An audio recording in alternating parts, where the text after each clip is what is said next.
One very interesting thing about the gaming conversation is when we talk about PlayStation exclusives, and I'm a big PlayStation exclusive fan. Believe you me, I've played almost as many of you. The only one I think I didn't, get to play was The Last of Us Part 2 when it comes to like say the, PS4 towards the middle to the end of PS4 into PS5. I didn't beat Ratchet and Clank. That's not my style of game. And Returnal is one that was recommended to me, but haven't had time to play it.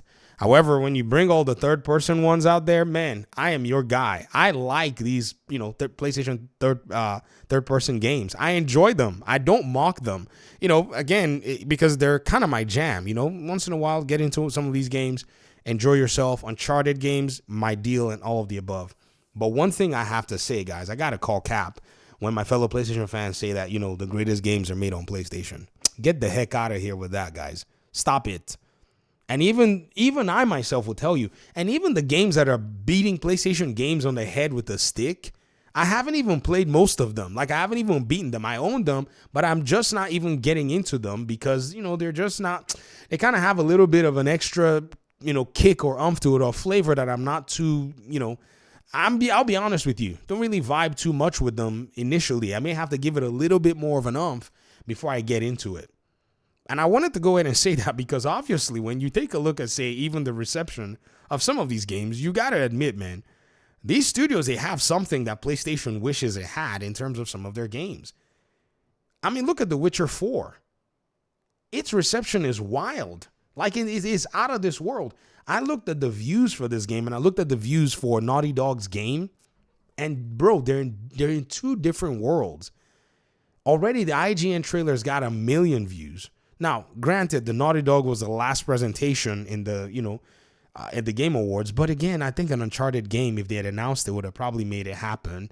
But, Naughty Dog, they're in a whole different world. I don't know what they're doing. We'll talk about that in other videos. And their own, the Witcher channel has got 608,000 views. And people are already like, yep, Gwent, talking about all the CD Projekt Red memes. Now, yes, there's heckling going on. But the heckling is going to be based with people actually playing the game. This is one thing I've noticed about CD Projekt Red games is they'll be giving the game crap and buying the game. They'll be like, this stupid, give me a copy of that game there. That's literally how they behave. They'll be like, this game is so annoying. It did this, and this. And then when the sales show up, oh yeah, Cyberpunk 2077 done sold 30 million copies. I kid you not. That's exactly how these games behave. So anybody that says that about PlayStation games, I as a PlayStation player who enjoys the PlayStation games, I have to call cap on it because it just is not true. At least from the side of players buying the games. I guess I should put that caveat underneath it. Because, it just is what it is. So again, what is going on? Is there an overplay in the whole conversation? Is it that something is missing? Are we overestimating PlayStation games? I think we might be. And we need to basically call it what it is. If you look right now, again, granted, The Witcher is, and I'm about to blind you all, sorry. The Witcher is a 50 million copy sales game, sorry. So it's in the top tier. Mario Kart 8, where's Mario Kart 8? There it is. 72 million copies. Crud! Then you got GTA 5 at 205 and you got Minecraft at 300 million. I mean, this is insane, guys. It takes a while. Hogwarts Legacy has hit the 30 million ranking and file. Yes, it carries a big name. Diablo 3 has hit 30 million. Cyberpunk 2077 is also in the 30 million category. And it takes a while before you finally see Horizon. Even FIFA is in the 25 million. I won't call that a great game. Yuck. Elden Ring is in the 25 million category. So again, this Witcher thing actually tells us otherwise. It does. And we have to admit it. This is not to say that PlayStation does not make good exclusives. Please don't go interpret that. I didn't say that. Never have, never will. They make good exclusives. In some cases, in many cases, in most cases. Right? If they're on point, they're on point. But overestimating what the industry is in terms of just from a PlayStation perspective, you will miss out on a lot. It then brings me even to the little side of things. The saturation is big. The competition is fierce. The established games are now stronger, denser, grounded. That even though their own player base will cuss them out and have problems with it, they will do it while still sending them a check. And we can now see that even the number of games for 2024 has gone up, 18,169 games. Look at the difference.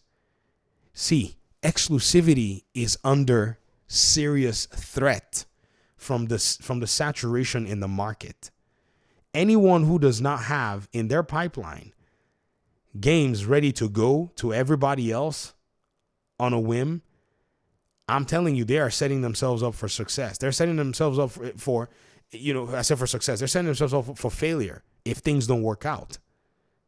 Some games will do well exclusively. I'm surprised that Starfield is still an exclusive game, but I'm not surprised because we saw that it was the highest grossing game on Steam in 2023. So the game brought in some decent revenue and it can stay exclusive. But that's not going to happen for every game. Indiana Jones, Xbox probably already knew from internal testing, maybe even, a lot of different surveys that this game was probably not going to do it. So what did they do? They put it on PlayStation so that it could be subsidized. Why? Because third-party, listen, guys, focus is a big thing. Third-party developers only do one thing. They only make games. PlayStation has to do all these other things. So their focus is by nature traditionally split.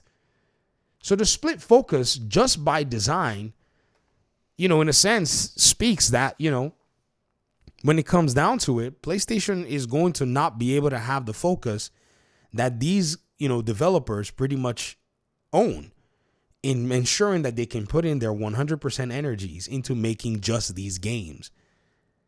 And so by default, yeah, you're going to see some cool stuff. And now with technology being on par, PlayStation used to exclusively be one of those, publishers that had some of the best looking technology. I mean, Sony is an entertainment company too. They have an entertainment arm, so they could bring all these things to light. But then a lot of other companies have now started to, or already did have start to catch up. Epic Games brought out Unreal Engine, which is available for all of them. Now, CD Projekt Red has now abandoned the Red, well, not abandoned, but they put the Red Engine aside. Epic Games is going to support this engine, and their whole, focus now and sole focus is just going to be on making games. Man, y'all are about to see some heavy, intense competition. Like, you have not seen anything. And you know what's crazy? Fortnite is going to be challenging this game or any of these games in the ring of sales and all these live service games. You can't dismiss the gaming industry's change right now just because you want to be a fanboy. You must acknowledge it. If you don't acknowledge it, well, to your own surprise, it's going to shock you. Comment section. Talk to me. Appreciate you guys' time and audience. Peace out.